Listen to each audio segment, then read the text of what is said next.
கணித்திற்கும் பெரும் மதிப்பிற்கும் உரிய அல்லாஹுவின் நல்லடியார்களே, ஹஜ்ஜுடைய அமல்கள் குறித்த, சட்டங்கள் குறித்த, சிறப்புகள் குறித்த பல்வேறு காணொளிகளை இதுவரை தாங்கள் கண்டிருக்கிறீர்கள்.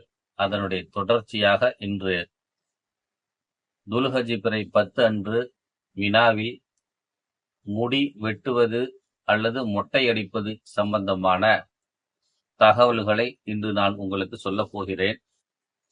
இதுல முடி வெட்டுவது, மொட்டையடிப்பதனுடைய சிறப்புகள் மற்றும் மினாவில் 10வது நாளன்று இதனுடைய சட்டங்கள் குறித்த விவரங்களை நான் சொல்ல இருக்கின்றேன். திருக்குர்ஆன்ல அல்லாஹு ஜல்ல ஷானஹு வ தஆலா சூரத்துல் ஃபத்ஹ்ல 47வது அத்தியாயத்தில் 27வது வசனத்தில் ல தத்குலுன்னல் மஸ்ஜிதுல் ஹராம இன்ஷா அல்லாஹு ஆமினீன் முஹல்லிகீன ரூஸக்கும் வ முகஸ்ஸிரீன், இறைவன் நாடினால் அச்சமற்றவர்களாக மஸ்ஜிதுல் ஹராமுக்குள் நீங்கள் நுழைவீர்கள். அப்பொழுது உங்களுடைய தலைகளை சிரைத்தவர்களாகவும் மொட்டையடித்தவர்களாகவும் முடிகளை குறைத்து கொண்டவர்களாகவும் நீங்கள் மஸ்ஜிதுல் ஹராமுக்குள் நுழைவீர்கள் என்று அல்லாஹு தஆலா இந்த வசனத்தில் சொல்லி காட்டுகிறார். இந்த வசனம் ஹுதைபியா உடன்படிக்கை குறித்து பேசுகிறது. பெருமானார் ஸல்லல்லாஹு அலைஹி வஸல்லம் அவர்கள் ஒரு கனவு கண்டதின் வெளிப்பாடாக 700க்கும் மேற்பட்ட சஹாபாக்களோடு ஹிஜ்ரி 6ல் உம்ரா செய்வதற்காக வேண்டி புறப்பட்டு சென்று விட்டார்கள். சென்றவர்களை மக்கா குறைஷிகள், காபிர்கள் தடுத்து விட்டார்கள். அதனால் அல்லாஹு ஜல்ல ஷானஹு வ தஆலா,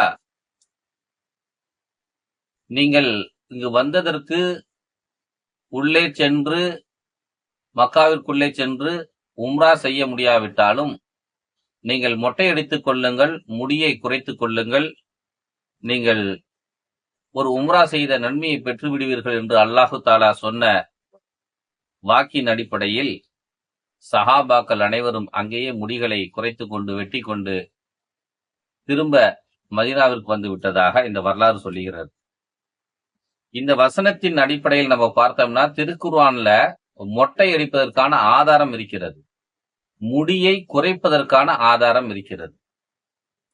ஏன்னா ஹஜ்ஜில் இருக்கிறவங்க மொட்டை அடிப்பார்கள். பொதுவாகவே இந்த மொட்டை அடிக்கக்கூடிய இந்த செயல் இருக்குது இல்லைங்களா, இது 4 சந்தர்ப்பங்களில் இஸ்லாத்தில் மொட்டை அடிக்கக்கூடிய பழக்கம் இருக்குது. ஒன்னு ஹஜ்ஜில மொட்டை அடிப்பாங்க, இரண்டாவதாக உம்ராவில் மொட்டை அடிப்பார்கள், மூன்றாவதாக நமது ஒவ்வொரு வீட்டிலும் குழந்தைகள், அது ஆண் குழந்தையாக இருந்தாலும் சரி, பெண் குழந்தையாக இருந்தாலும் சரி, குழந்தை பிறந்த 7வது நாளில் மொட்டை அடிப்பது சுன்னத்தாகும்.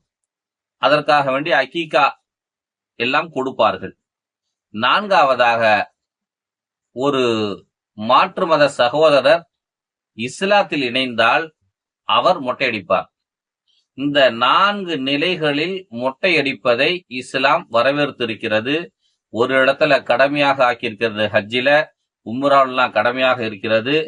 குழந்தை பிறந்த 7வது நாளில் அடிப்பது சுன்னத்து. அதற்கு பிறகு எந்த நாளில் அடிக்க வேண்டும் வேணாலும் அடிக்கலாம்.